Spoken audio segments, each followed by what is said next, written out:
Ok, donc aujourd'hui nous allons voir l'anatomie d'une très bonne page, d'une très bonne business page. C'est pas pour faire de la publicité à la Tour Eiffel, même si c'est même si c'est un beau monument, mais c'est juste pour vous montrer un petit peu ce qui est intéressant, ce qui peut être fait sur votre page. Vous pouvez vous en inspirer. Donc pour commencer, nous avons la couverture.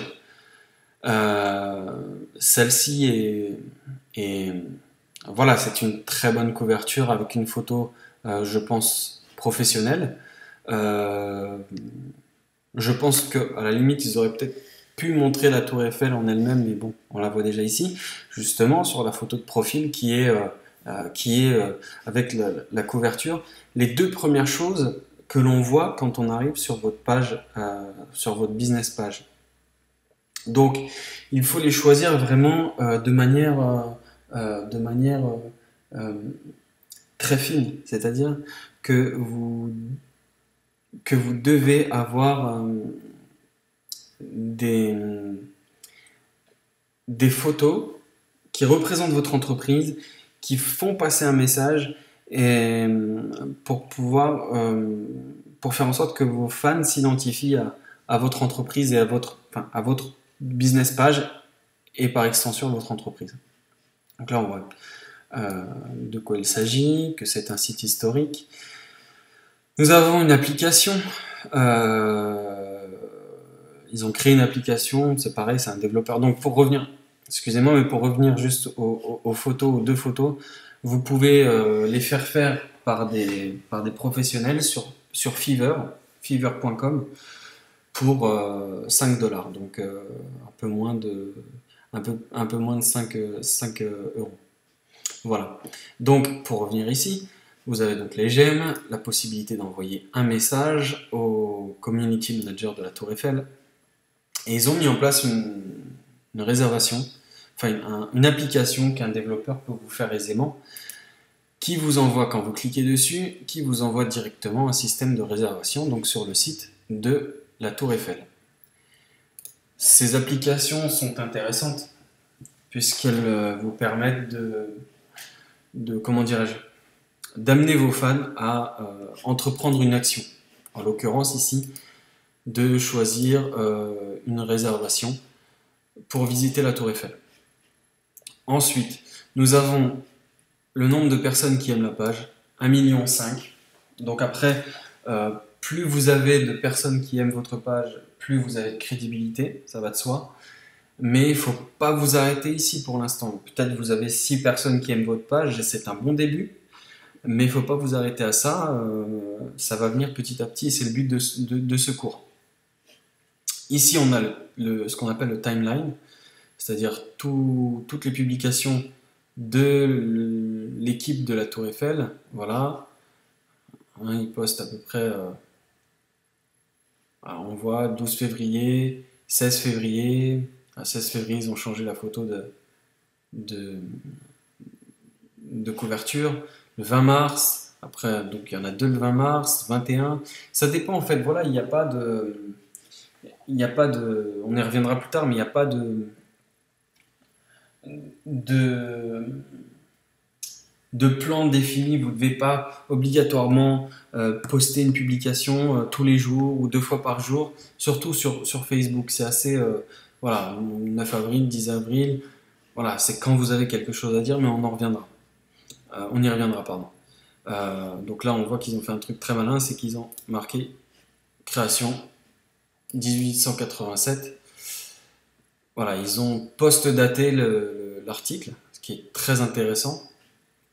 Donc si par exemple vous avez une entreprise qui existe depuis 1965, au lieu de mettre qu'elle a été créée en 2015 à l'heure où vous allez créer votre page, euh, post-dater la création de votre entreprise, c'est assez intéressant. Ça montre aussi que vous êtes ici depuis assez longtemps, que vous êtes sur le marché depuis longtemps. Donc n'hésitez pas à le faire aussi, c'est très facile quand on va le voir, mais quand vous créez votre page, vous pouvez choisir la date de création. Donc là, on a les ouvertures, c'est très bien si vous êtes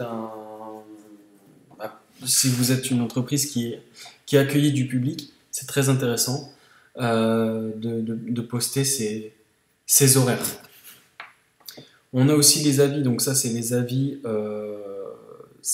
de... Qu'est-ce que j'ai fait?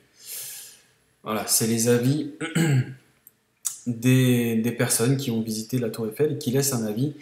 C'est pareil, c'est une application qui a été mise en place par des développeurs qui permet de récupérer les avis des clients et des fans. Donc là, on a pareil une section à propos qu'on verra après, mais bon, on va la voir maintenant. Non, on la verra après. Là, on a toutes les applications. Voilà, Instagram. L'application Instagram permet d'amener toutes les photos qui ont été prises sur votre Instagram sur votre page Facebook, et ce qui permet de faire ce qu'on appelle du cross-promoting, et qui vous permet, voilà, cross-promoting, c'est de dire, vous nous suivez sur Facebook, suivez-nous aussi sur Instagram. D'accord. Donc, on a aussi donc, les photos classiques, les photos sur Facebook, les vidéos postées par l'équipe de la Tour Eiffel, à nouveau les avis. Donc ici, on a soit les avis, soit des publications publiées par les fans sur la page sur la page en question. C'est-à-dire qu'elles n'apparaissent pas dans le fil d'actualité, mais sur le côté. Ici, c'est marqué post ou publication. Voilà. Et là, on a aussi aimé par cette page. C'est assez important ici parce que, bon, je ne vais pas vous demander d'aller les voir, mais lorsque vous avez une page, vous pouvez, au même titre que lorsque vous avez une page personnelle, aimer d'autres pages. Ce qui vous permet, voilà, de peut-être pas d'un commun accord, mais en échange, voilà, vous aimez une page, bah tiens, en échange, on voit que vous avez une page très intéressante, que vous faites des produits très intéressants. Bah, la personne à qui, la personne qui s'occupe de la page que vous aimez peut en retour aimer la vôtre. Donc là, on va voir la section à propos. Donc il n'y a pas grand chose. Ah si, voilà. Donc là, il y a le numéro de téléphone, l'adresse, en français, en anglais, le plan, le site internet. Plus vous mettez de liens sur Facebook, mieux c'est. Mieux c'est. Plus vous mettez de liens vers votre site internet, plus vous aurez de visites sur votre site internet. C'est très important aussi. Donc n'hésitez pas à mettre des liens si vous le pouvez. Donc là on voit donc encore l'adresse, ça c'est les informations sur la page, et vous devez être très pertinent et très descriptif dans vos informations.